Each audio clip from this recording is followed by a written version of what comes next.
Okay. Okay. Thank you so much for your patience here. This is the second part of a series of Dharma talks about what liberation is. So we're looking at ideas around liberation and how liberation has evolved and changed over time. Uh, And last time, just to give, well, let's just look at the overview. I've added a couple of things here that I feel help to make this a little bit more complete. So this is what I like to do. We started out here last time. Part one was looking at Indian culture, and we looked at just a little bit into Hinduism. And we're going to continue with this part here today about Hinduism and early Buddhism. So you can see these lines. It's kind of maybe a progression, but but here's Zen over here. So we got all of these things preceding Zen that really influence what Zen is today. And then, but we can't ignore also a few other things. Western religion certainly plays a part in trying to understand what's going on here in this circle. What is this? But so does science inform us, as does colonialism. So these are just my thoughts, my ideas about the lenses through which we try to understand Buddhist teachings. We're going to be looking, I think, through at least these few lenses. When we see Zen, we're going to be looking at it through the lens of Western religion. We're going to be looking at it through the lens of science. We're going to be looking at it through the lens of colonialism. There may be some other things that we're looking at Buddhism through the lens of, but they're going to inform how we see what we study together. So that's kind of the overview of this project. And last time we looked at the idea of Atman Brahman and how this is the cultural context out of which Buddhism sprang. This Atman, there's lots of details about what the Atman is, and we looked at that also. So just a brief review on that. This is from the Katha Upanishad. Hidden in the heart of every creature exists the self, the Atman, subtler than the subtlest, greater than the greatest. They go beyond all sorrow who extinguish their self-will and behold the glory of the self through the grace of the Lord of love. One other, though one sits in meditation in a particular place, the self, Atman, within can exercise his influence far away, though still he moves everything everywhere. So this gives you some idea what this self is.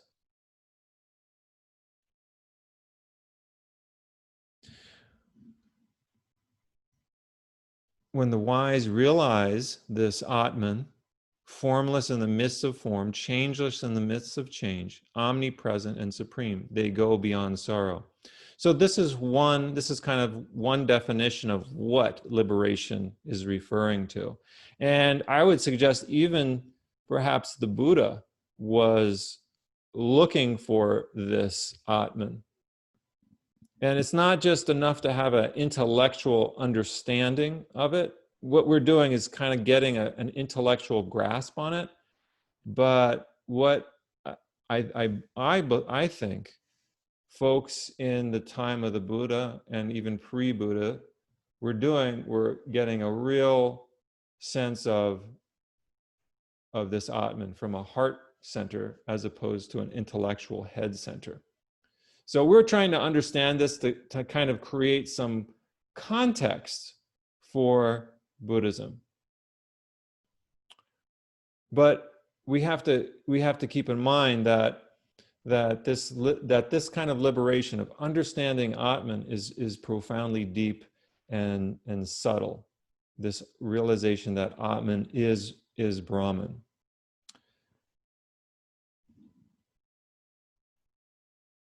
Now, as we look at some of the similarities and differences where Buddhism kind of starts to split from Hinduism, let's just take a look at this. I just made up this chart here, some things that might be, at least on the surface, it seems like there's a little bit of a splitting.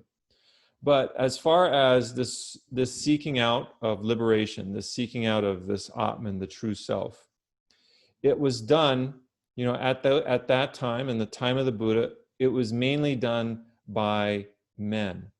Women may have had some sort of experience in this, but we don't see a lot of writings that are that talk about women. Not to say that women didn't do this, but it was predominantly male oriented, and the language around it is predominantly male oriented. And in what we see happening with Buddhism is that men continue to predominate, but perhaps just a little bit less because of Jainism. So Jainism was another, it's considered its own religion by Western standards of what religion is, Jainism. Yet it's very much related to both, the teachings are very much related to both Hindu teachings as well as Buddhist teachings. There's talk about this release from samsara in all three of these religions. And the Jains are the first to allow women into their order. And it's thanks to the Jains, and the Jains, the Mahavira was a contemporary of the Buddha. And because he allowed women into his order, the Buddha considered it as well. There's other reasons, perhaps, as well, that the Buddha allowed. There's a whole story around Ananda, the Buddha's cousin, encouraging the Buddha to allow women to be in the Sangha, partly because they were all blood related. Ananda was the cousin of the Buddha's aunt, and the woman who, as well as the woman who raised him, Mahapajapati, was wanting to become a nun, as was his wife Yashodhara, and many of the people that he grew up with in the kingdom of Magadha.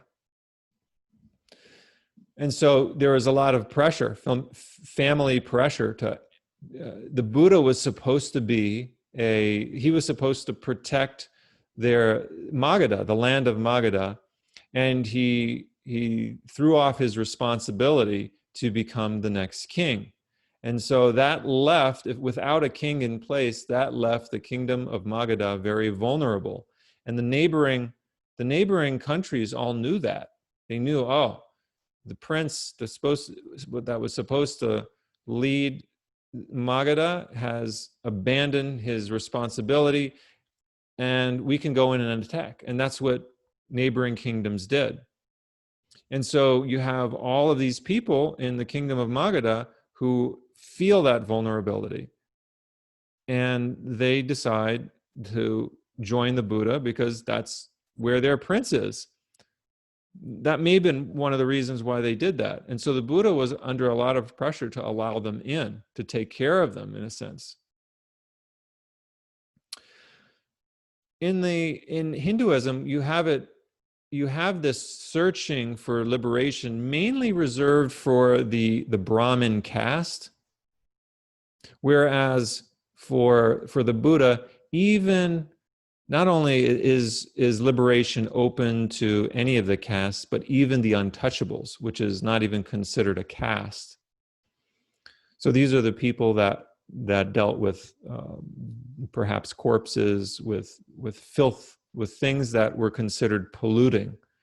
And it's a real thing in India in culture to whatever it is that you touch, if it's impure, you take on that pollution. And so untouchables were those that carried a lot of pollution in them or on them, And so in a very literal sense, you were taught not to touch these people physically, because you could take on whatever impurities they've been handling. But the Buddha begins to change this idea that liberation is only for a select few, right? So even people in the untouchable caste can do it. Generally speaking, in Hinduism, once your obligations of life are completed, maybe around 50 or 60 years of age, the Indian culture separates life into 4 stages. You have the first stage has to do with growing, and it's all male. It's predominantly for the Brahmin male. Grows up and learns the first 20 years of his life. He gets to be educated. His father might send him away to a guru to be taught about the Vedas, the sacred texts. And then at around age 20, that student becomes a householder, and they get married. They do their job, their duty, their dharma. So dharma in the Hindu context, it refers to many things, but in a religious sense, it can refer to one's sacred duty, their dharma.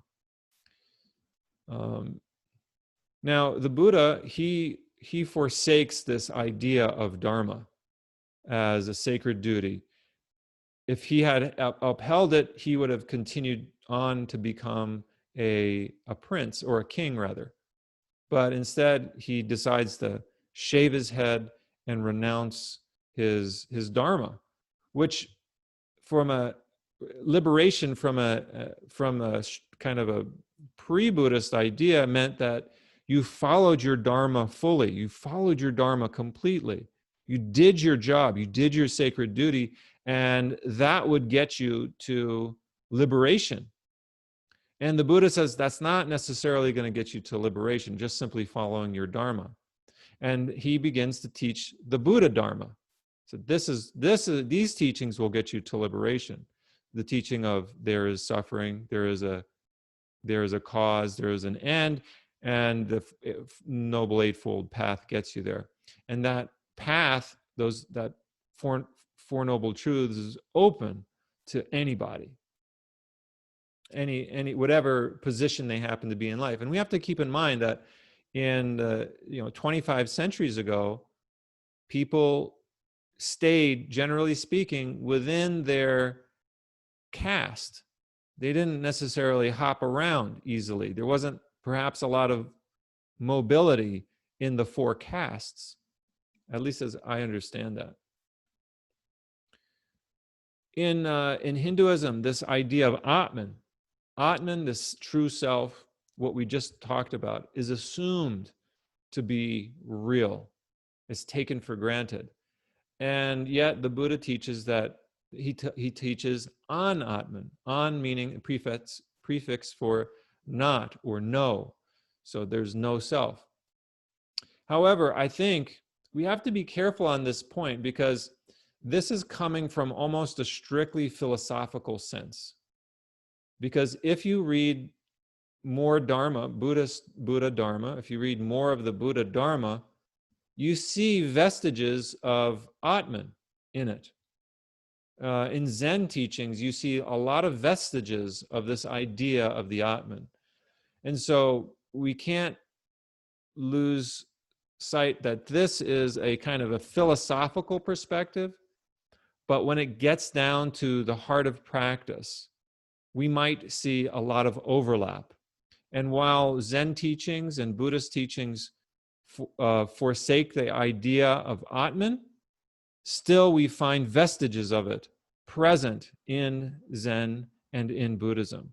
And I'll give you some examples of that in just a moment.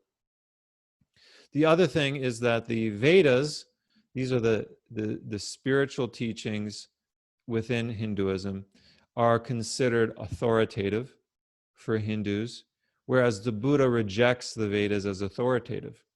However, if we read the Vedas, we can find some vestiges within Buddhism of ideas that are found in the Vedas.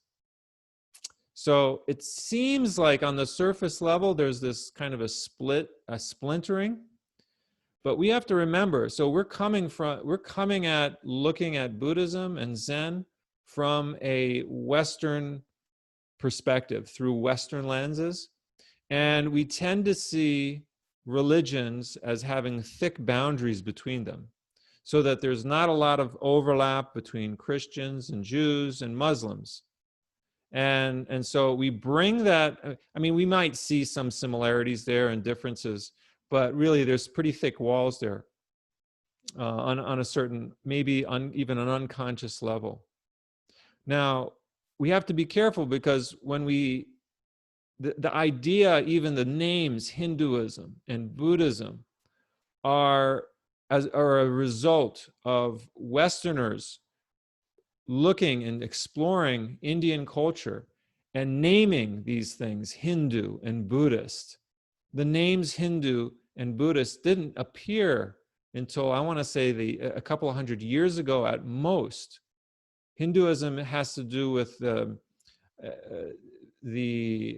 British. When they began to move into India, they were in a particular region, the northern region called the Indus Valley. And the people in there, they lived around the Indus River, and they referred to them as Indus. It's based on the name of the river. And Indus became Hindus. This is only taking place in the 18th, 19th century as a result of a British census that was taken in northern India about the people. So Hinduism, as we know it today, is a result of Westerners kind of looking through a Western lens and saying, well, people must have a religion. Even the idea of religion is a Western idea. And it was, this idea of religion is something that was proposed or written about first by a philosopher named Immanuel Kant, who wrote about religion as if you could pull it out of its cultural context, and we can separate out and say, this is religion and this is life. Whereas the cultures out of which we call Hinduism and Buddhism sprang didn't see these different things springing up as separate religions. They didn't see them necessarily as religions. Buddhism too. This is a result. It came out around the 18th, 19th century, where you have this term Buddhism appear. Prior to that, the Buddha's teaching wasn't considered a religion that's somehow distinct and separate, but it was just simply referred to as the Buddha Dharma. The Buddha Dharma. So there's no, Buddhism is something that Westerners have kind of placed onto them. And so now we have these two religions that seem distinct. We can study them and say, hey, this is Hinduism and this is Buddhism. But I want to just kind of have us begin to question that assumption around that Hinduism and Buddhism are so distinct. Again, because that's not going to help us when we try to understand the Buddha's teachings, because he's taken a lot, he's borrowed a lot of ideas and practices from within the Indian culture.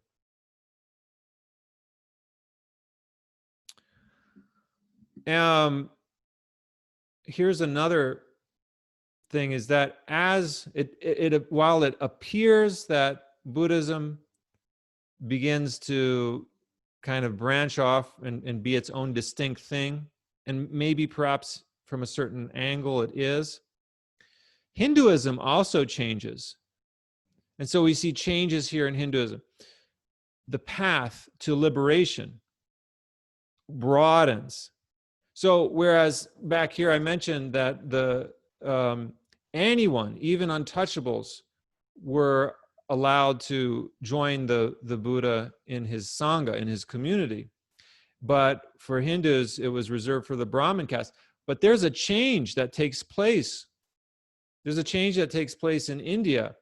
And what happens is the path to liberation widens for the general population. So now it's not just Brahmins, the priestly caste, that have access to the wisdom teachings within the Upanishads, within the Vedas, but anybody could have access to it from any caste.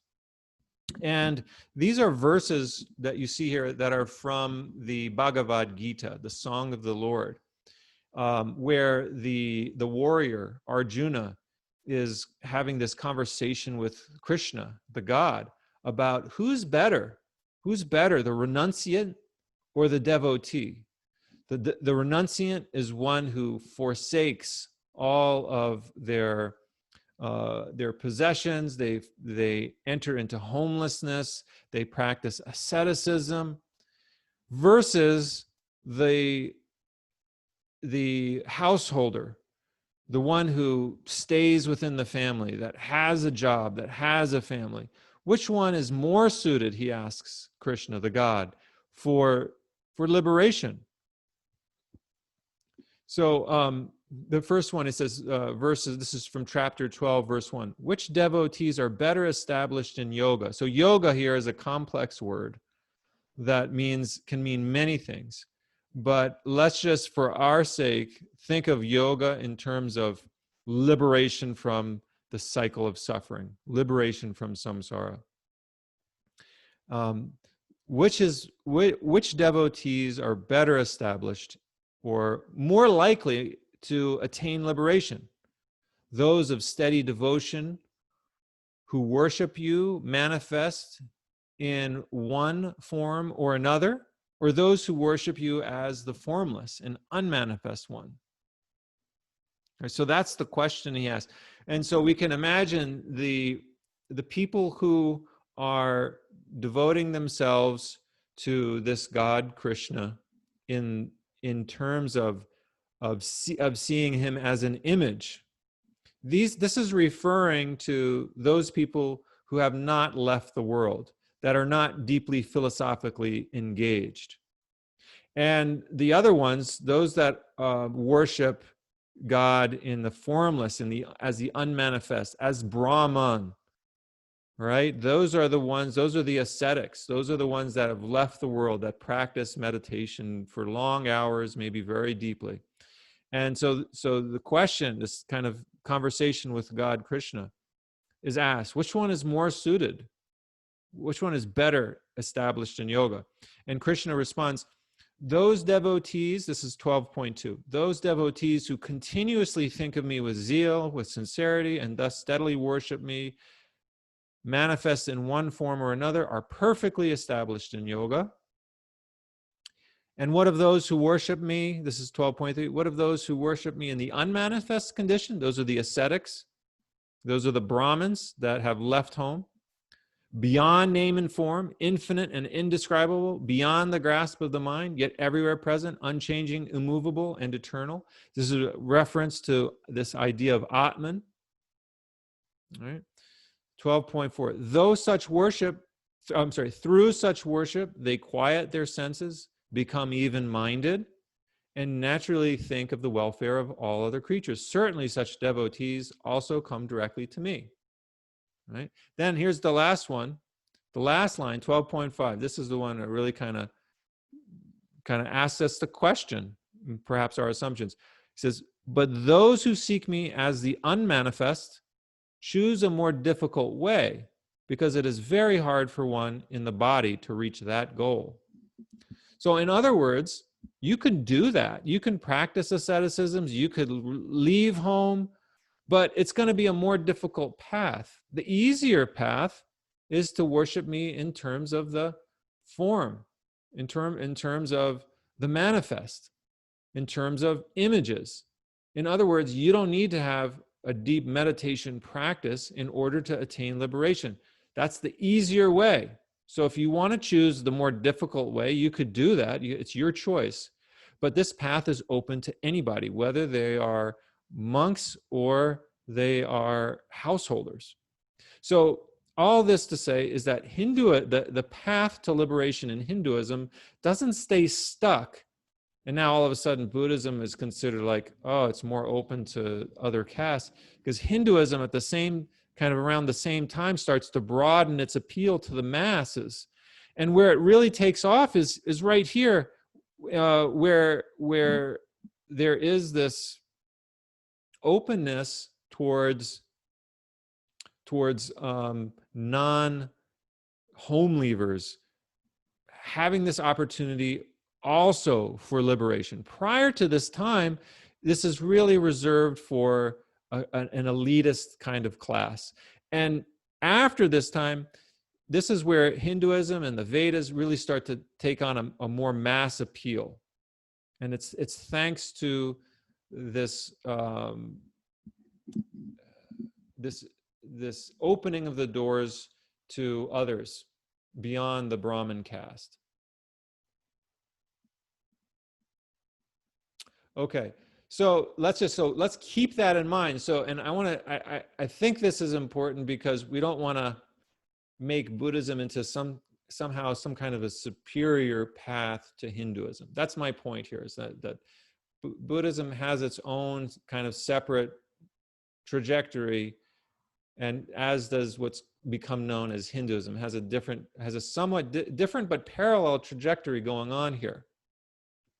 Okay, so let's go back to this concept of Atman, this no self, which the Buddha, this idea of Atman, which the Buddha rejects, and he goes into great lengths to on a philosophical level dismantle the idea of Atman. So here's just, and he does this in several places in the Pali Canon, but let's just look at one place. This is from the Sabbasava Sutta, translated as all the taints. This is from Bhikshu Bodhi's translation, verse 7 of Sabbasava Sutta. This is how a practitioner attends unwisely. Was I in the past? Was I not in the past?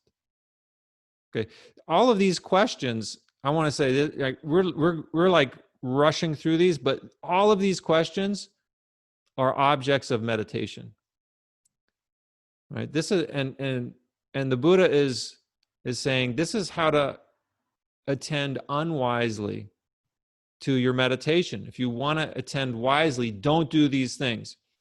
Don't ask these questions. Was I in the past?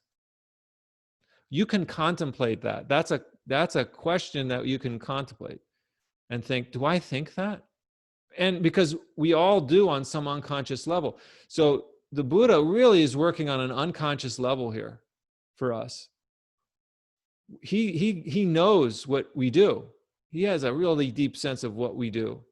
Was I in the past? If you're like me, you think, of course I was in the past. But he's questioning that assumption. Was I in the past? Was I not in the past? So you can't come down on that end either. He's not saying that we were in the past or that we were not in the past. Right? What was I in the past? How was I in the past? Having been what? What did I become in the past? Shall I be in the future? Shall I not be in the future? Right? This is how a practitioner attends unwisely. So be very careful here. What shall I be in the future? How shall I be in the future? Having been what? What shall I become in the future? Or else the practitioner is inwardly perplexed about the present. Thus, am I? Am I not? What am I? How am I? Where has this being come from? Where will it go? I think it's fascinating. We can just spend we could spend a great deal of time meditating, contemplating this one verse. It's so beautiful.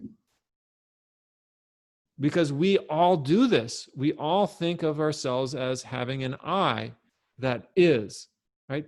He doesn't allow us to take refuge in the past, to find a sense of self in the past. He doesn't allow us to take refuge in the future, to find a sense of self in the future, whether that self exists or not exists. And he doesn't allow us even to take refuge in the present. And how how that works is he asks, am I? Am I not? We talk a lot about the present moment, no doubt. So we have to be, this is a very slippery slope we're on, right? The Buddha uses language in an ingenious way. So you can't come down on it one side or the other. It helps to cultivate, it helps this kind of language, the reasons why it's written in this way, that the way that I understand it, is that there is a tendency for us to come down on things on one side or the other. It's either this way or that way. And this kind of a passage doesn't allow us to take a side. It kind of leaves the mind hanging. Well, what is it? And even that question, what is it, is not the right question. So verse 8 of the same sutta goes on to say, when the practitioner attends unwisely in this way, one of 6 views arises in him or her, or the practitioner. The view self exists for me arises. So these are the reasons, this is the reason why to be really careful about not thinking about these things or not attending to these questions. Was I in the past? Was I not in the past? Was I in the future? Was I not in the future? Who am I? What am I right now? Did I come from somewhere? Where am I going? With these questions arises the view that self exists for me. So there's an assumption, this Atman exists as true and established. Or, going on to the next line, or the view no self exists for me arises. Again, this idea of no self is not the same as Atman. This idea of no self here in this particular sentence, it seems like he's actually saying that no self doesn't exist too. What are we talking about when we talk about no self? It's not annihilation. So the Buddha was really clear. No self does not equal the annihilation of the self. It's not nihilistic. And this is a very fine point to be careful about. No self is not nihilism.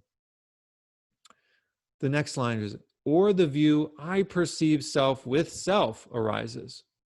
Or the view I perceive not self with self arises. Or the practitioner has some such view as this.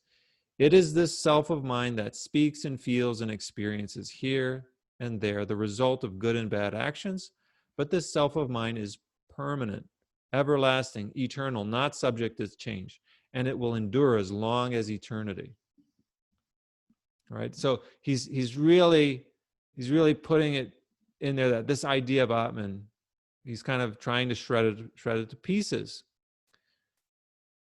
But before we take this too literally, I've got to share with you an excerpt from one of my teacher's books called Zen Seeds, which is, by the way, how I came up with the idea for the name of Zen Fields. Well, Zen Seeds needs a field to be in. So anyways, I want to share this passage that I just came across in Zen Seeds, and there's others like it. This is from an essay entitled Self-Restraint. In the presence of others, we try to behave sensibly and modestly. But when we are alone, we may do ridiculous things, which show that we are really, which show what we are really like. Although we think we are alone, the Buddha is watching, the gods are watching, heaven is watching, and another self within us is watching. So if we're not careful here, we'll miss. There's in that one paragraph, there is vestiges of this idea of Atman right there. The self is watching. Even Uchiyama Kosho Roshi talks about this idea of the self settling upon the self. which seems to be antagonistic to what the Buddha is teaching here. But within this paragraph that I just wrote from Zen Seeds, there are vestiges of Hindu thought, there's vestiges of Confucian thought, and of Taoist thought, and of Shinto thought. You have layers of influence in that one particular paragraph. And really, what is this about? It's about how do we live our life? How do we live our life in a way that brings about integrity? So it's more complex than simply the Buddha teaches this idea, this concept of no self. Because this idea of self seems to persist even as Buddhism evolves and changes. Okay, so when we look at things through a Western lens, we might see Hinduism, Jainism, Buddhism as three different isms with very clear lines in between them. But I would suggest another way to view these traditions, and that is as kind of as a part of the same, maybe larger movement of thought, and that one is not better than the other. Jainism precedes Buddhism in terms of time. So Buddhism is perhaps earlier than comes later than Jainism and Hinduism.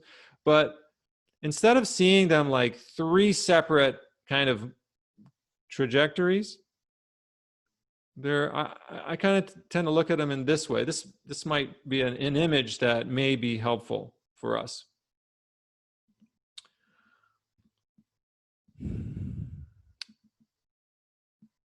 And okay, so I think for now I'm gonna stop here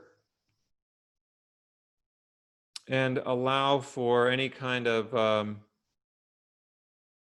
questions or comments, and just keep in mind this is being recorded, so if you don't want to share, that's totally fine too, but I'll just keep the recording going. And I'm going to stop the screen share.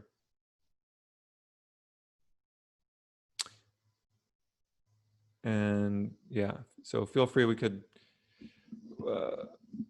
if you have any thoughts or things that crop up for you here. Wow.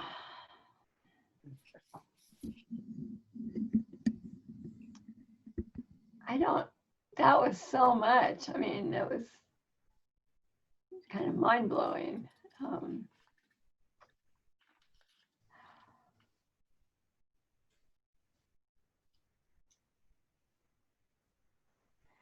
I guess the thing I'm thinking about that may be kind of off topic, but my latest psychoanalytic book, the guy, Warren Poland, he talks about he's an older guy, I think he's in his probably 80s, and he talks about the older he gets, the more he can feel the sorrow or the loss or the pain, as well as, of course, feeling more joy. But that he seems to be writing about being surprised that the pain of loss just keeps deepening and deepening. And I think that's been my experience. But you know, when you talk about beyond sorrow, beyond death, I mean, that's what I thought about. How is that related then? Right. Yeah, this is a really good point here you're making, Nicola. Is that liberation? Right? Is that liberation for us? Yeah, to feel things more deeply. So this is a place where a lot of people, particularly when we come at it from a Western lens, will read some ancient Buddhist texts and or Hindu texts where it talks about this state of mind that's beyond sorrow. And then we read that and we think, oh, that's where I got to go. I shouldn't be feeling pain. And there's a larger context going on here that we're completely missing when we just see like one small statement like that, because the traditions have evolved over time. So Zen, this is why it's so imperative that Buddhism and Asian religions, they be transmitted from person to person rather than through textbooks or through readings, because you don't get the feel for the humanity involved here. For example, I just think about the Japanese, many of the Japanese teachers that I practiced with and trained with, they were very deeply emotional, and they felt pain, and they showed how they felt passion for things. My teacher, Diane Banach, she is very passionate about things. And if we're trying to, like, if you read this thing about getting to some place of non-suffering, personally, I haven't met a teacher that doesn't suffer. Yeah. But yet, we look in the ancient texts, and we are given this maybe misperception that that's the goal. And perhaps at one time, and even still for some people today, that might be their goal. That might be their reason for practicing, is this liberation from this cycle of suffering. But we've got to keep in mind that view is one view that is embedded within a changing set of views. And so it's more than just this kind of liberation from suffering, from sorrow. Well, would there be a way to think of it that the more you feel the sorrow and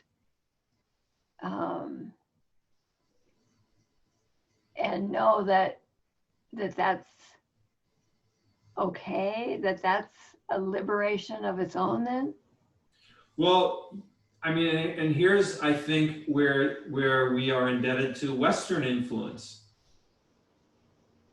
Here's where the Western, particularly psychotherapy, this is where this idea,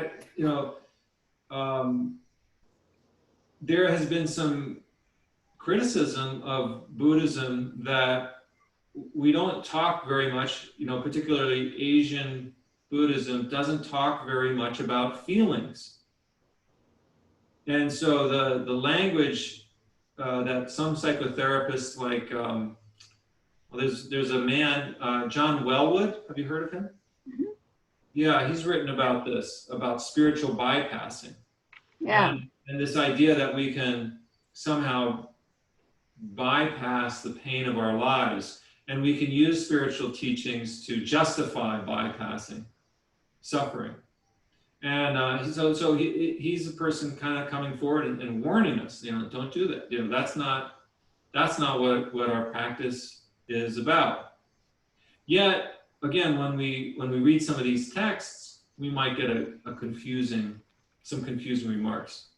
Yeah. And to be honest, and to be true to these ancient texts, based on what we're reading here, this may have been what the object was. This may have been, for many people, for generations, what the object was. So when Westerners meet this, we have to be able to question, is that still the case? Is that what we're trying to do? Are we just trying to get out of suffering? Is that what liberation means? What? Wow. Yeah, are we trying to take a shortcut? Are we trying to take a shortcut? Yeah. Wow.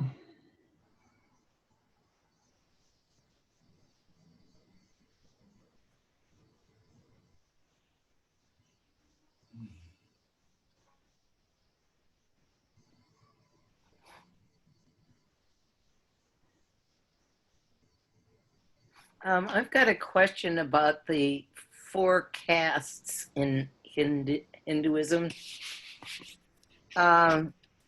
If liberation is reserved for the Brahman caste, what's the point of, I mean, what do they consider the other castes would do? I mean, they are trapped forever in samsara? Great question. So, you know, again, I'm not an authority on Indian culture or the caste system or how that is perceived, but so I'm basing my understanding on largely on what I've read, and particularly in the Bhagavad Gita. And the Bhagavad Gita gives us a different perspective on caste as well, because the hero there, Arjuna, is not a Brahmin. He's actually from the warrior caste. Mm. Just below the Brahmin. So there's Brahmin, warrior, the merchant, the farmer, and then there's the untouchable, which is not even considered part of that. Or the laborer is the kind of the lowest caste.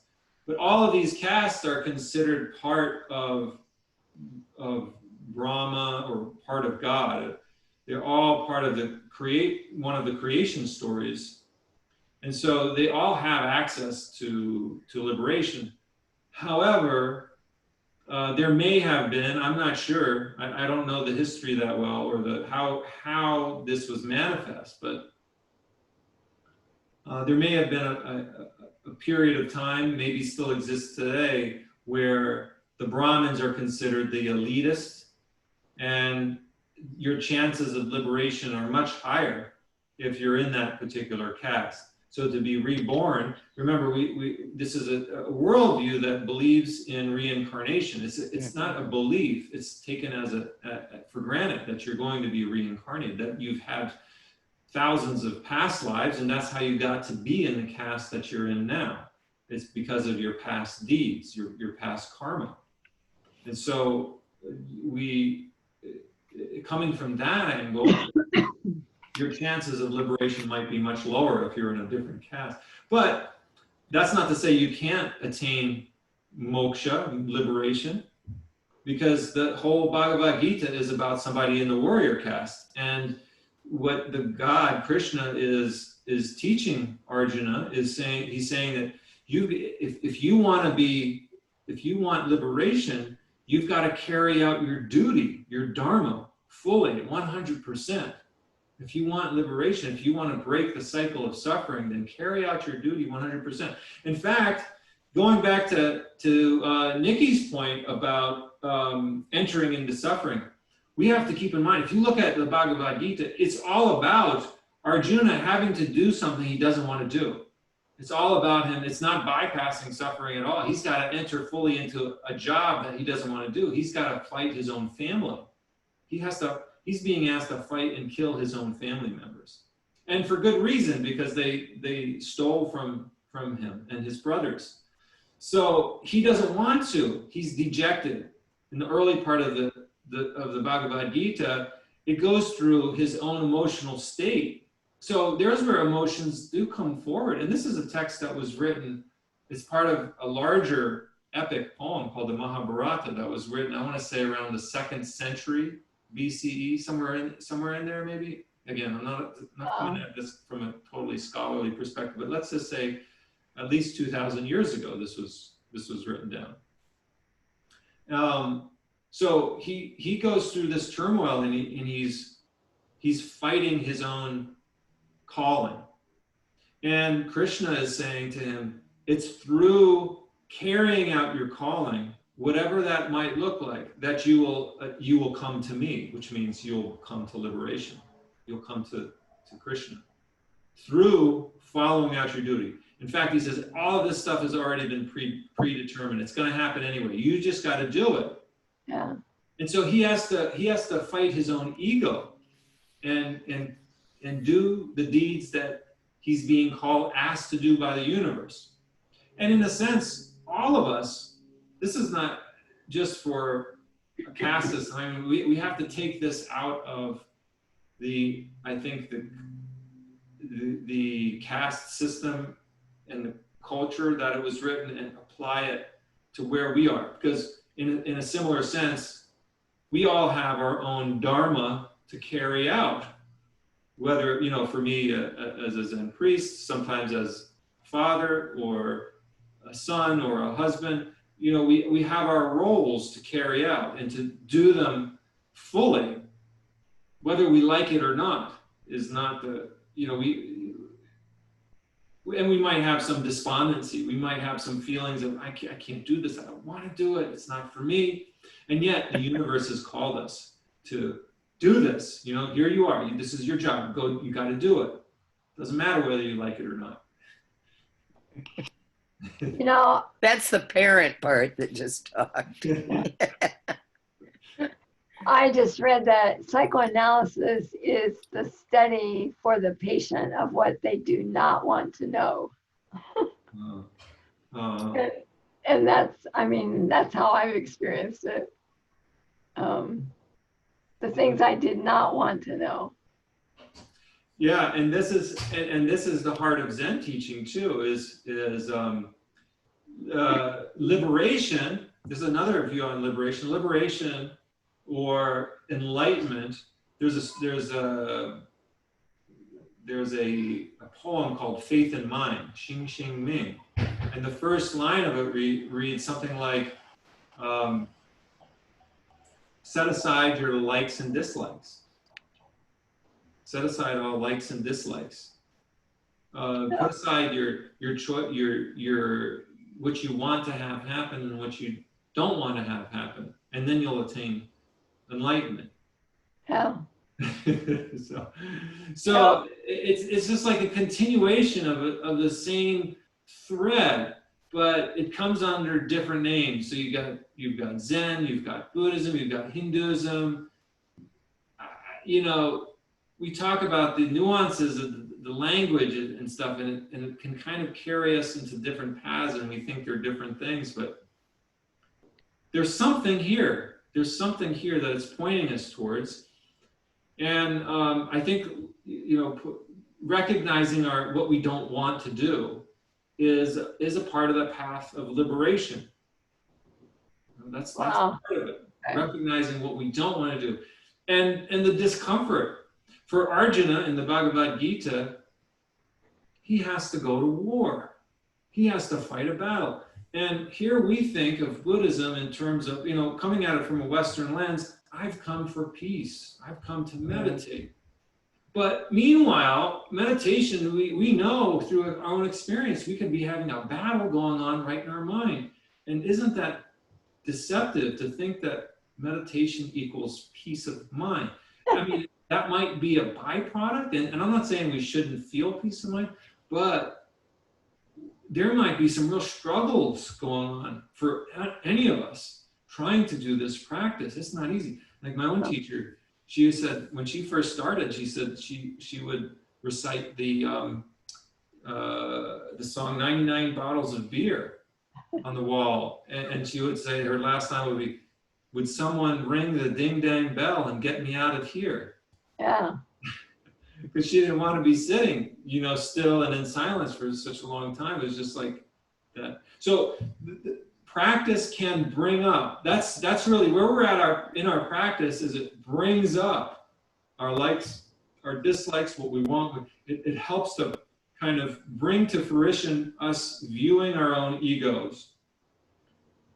And we're lucky if we can see that. We're lucky if we get a chance to see that. For me, Zazen can do that, but also our partners, our intimate partners, right? They bring that up, don't they?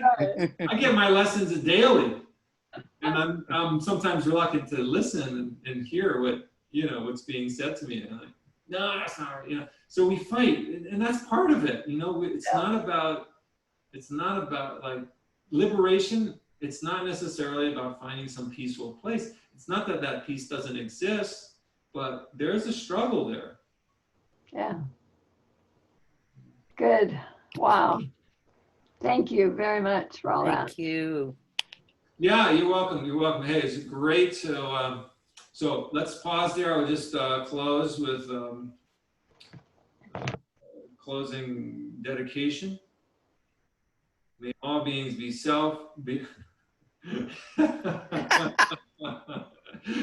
May all beings be safe. May all beings be well. May all beings be happy. Let me stop this recording.